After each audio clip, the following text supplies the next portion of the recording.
But if we look here, sorry, the recording didn't work last time, I have to do it again. It just seemed to freeze. We'll do it again. So left down one, you can see the hip turn. You get to about here, your tracksuit stops, arms kind of sort of lift up there again. Yeah. Whereas this one here now, this is the practice swing, okay, when you're making this movement back here now.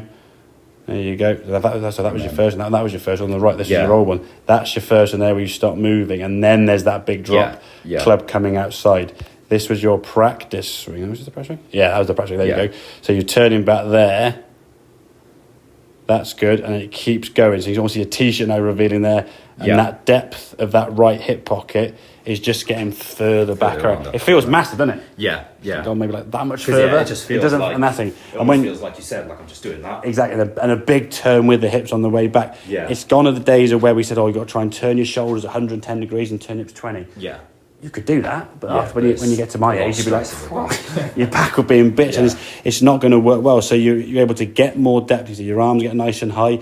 It just helps you get your arms up in the air. Yeah. If your body stops turning, you can't. The arms have to get behind you somewhere. Yeah. So you focus more on getting the arms back behind you, and then they get flatter. Now your body's starting to unwind. The club now is coming back too far in front, as we said. Yeah. And when you come back in the golf ball now, there's that drop, and the key thing we looked at before, obviously. And that club gets to about there, where that club is in relation to your tricep there, bicep. Yeah, it's a huge difference.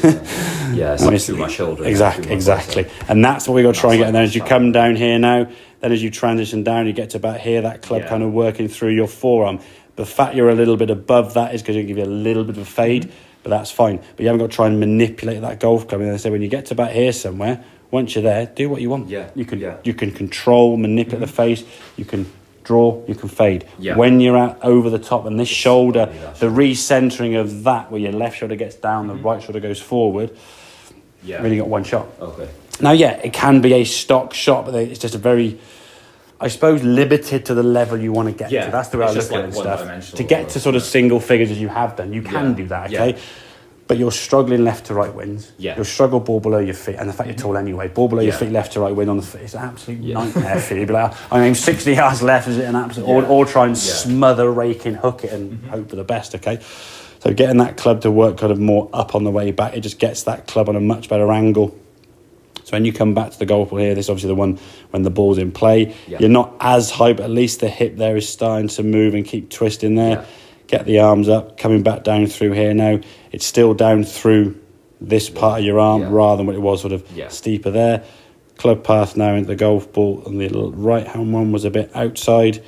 Club path now on this one, we can see the shaft now is nearer inside. It's a more feasible place to come back to, not too far over the top. Like I say, even though that club looks like it's coming more on that line, it's still starting just left of target, and you're still getting the drift fade. So you're effectively hitting the path. Yeah, exactly. Your path is still kind of going left to right, and it's still going to give you a drift fade, but that's the fade we're looking for. Nothing more than a 4-yard pull and 300 spin left to right, That's kind of your stock shot. And from that position, you're able to do it both ways, under control. Because you haven't got to move a mile right now to change your path. When you're coming too far over the top, you've got to change so far to get it back to the right. You're in a draw that basically aims 50 yards right, pull hook. And that's not really going to sit too well with you when you're, again, trying to play a wedge into a back left pin. Aim over there and just try and smother it in there. It's not going to be very controlled, is it, okay? So I guess like swing thought-wise, a good swing thought just be to try and feel that depth in the hip. Get your right hip and your shoulders working a bit more behind you and back, okay? And again, in some ways, in practice swings, do that almost as much as you can, because that's what I've been doing. Obviously, where I was getting my hands higher, I've just been like, my practice swings have just been this. Just doing that. So just keep those hips turning a bit more, okay? Get the hips turning back behind you more. Get some, there you go, And when you do that, you find your arms can just fall down, And even if they do come a little bit over the top, they're not going to be so exaggerated over the top, because to come over the top, if this shoulder and hip have gone back there, you'd have to go and do that. If you've only gone to here, now it's like, it's already predetermined, isn't it? Exactly, Okay, buddy? Cool.